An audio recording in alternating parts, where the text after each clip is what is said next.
There are people who walk among us and no one sees them. They're not dead, but they're not really alive either. Society labels them crazy, dangerous, lost causes. But what if I told you that once there was a man like that who slept in a cemetery? What if I told you that God himself crossed to see just for him? Jesus had crossed the entire Sea of Galilee to get there. From Capernaum to the region of the Gadarenes, it's about 10 to 12 kilometers in a straight line. But in between, there was a storm. The phrase, the other shore, wasn't just a geographical reference, it was something cultural. It was Gentile land, possibly under the influence of the Decapolis, where Jews wouldn't set foot for fear of becoming unclean. That's where he lived. Everyone avoided him.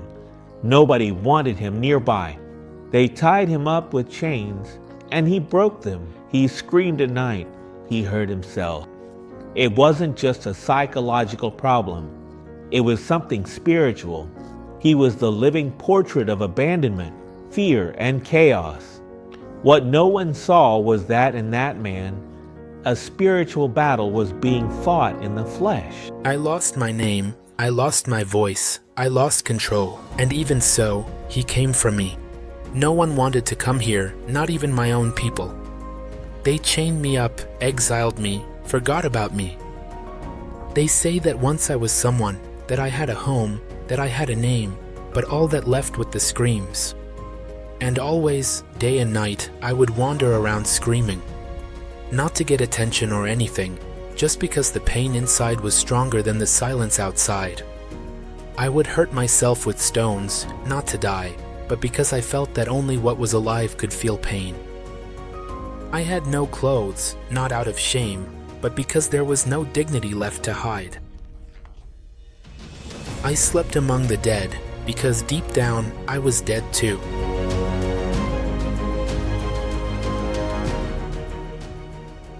The Gospel of Mark says this happened in the region of the Gadarenes, Gerasa, on the other side of the Sea of Galilee. Mark 5:1. This was a Gentile region influenced by Rome. Jews didn't go there, much less a rabbi, a teacher. But Jesus went. God crossed a literal and symbolic storm to reach the place where no one expected to see him. When Jesus set foot on that unclean shore, chaos recognized him. The demons knew who he was. Luke records it clearly. "What do you want with me, Jesus, Son of the Most High God? I beg you, don't torment me." Luke 8:28. They didn't see him as just a rabbi or a prophet. They saw him as the sovereign Lord of the invisible world. What men didn't see, the demons knew. Jesus was the Christ. This man lived among the tombs, says Mark 5:3. In the Jewish mindset, cemeteries were considered unclean. Numbers 19:16. Living there was the lowest someone could fall. And yet, that's where Jesus was. That's where Jesus went. Jesus did not avoid impurity, did not avoid madness, did not avoid chaos. He went directly to seek out the one everyone else had given up on. I don't know how it happened. I only know that when I got close, something inside me trembled. I screamed, I crawled, I resisted. But then he spoke. He didn't shout, he didn't push me, he didn't lay his hand on me. He just said my name without saying it. And when he spoke the words, "Come out of this man," everything dark inside me shattered, it left. I didn't understand why the demons asked to go into the pigs, or why Jesus allowed it. But what I do know is that when the pigs rushed into the sea, something in me also died and never came back. Why did the malevolent demons specifically ask to be allowed to go into the large herd of pigs? because they knew Jesus would cast them out. They wanted to avoid annihilation. Jesus, sovereign even over evil, controls the form and fate of evil, not because he negotiates with it, but because his authority is absolute. The pigs were a symbol of impurity. They became the stage for judgment. What dwelled in that man was expelled in front of everyone. It was a public act. Evil was not defeated in secret. When I came to myself, for the first time in years, I felt like I was awake. I sat up. Someone brought me clothes. No one recognized me, but I knew who had saved me. I begged him to let me go with him, but he told me no. He asked me for something harder than following him. He asked me to stay and tell others. Now, was it 1 or 2 demon-possessed men? Matthew talks about 2 in Matthew 8, verse 28. And Luke and Mark tell us about 1. Is that a contradiction? No. The fact that Mark and Luke talk about 1 doesn't mean there wasn't another.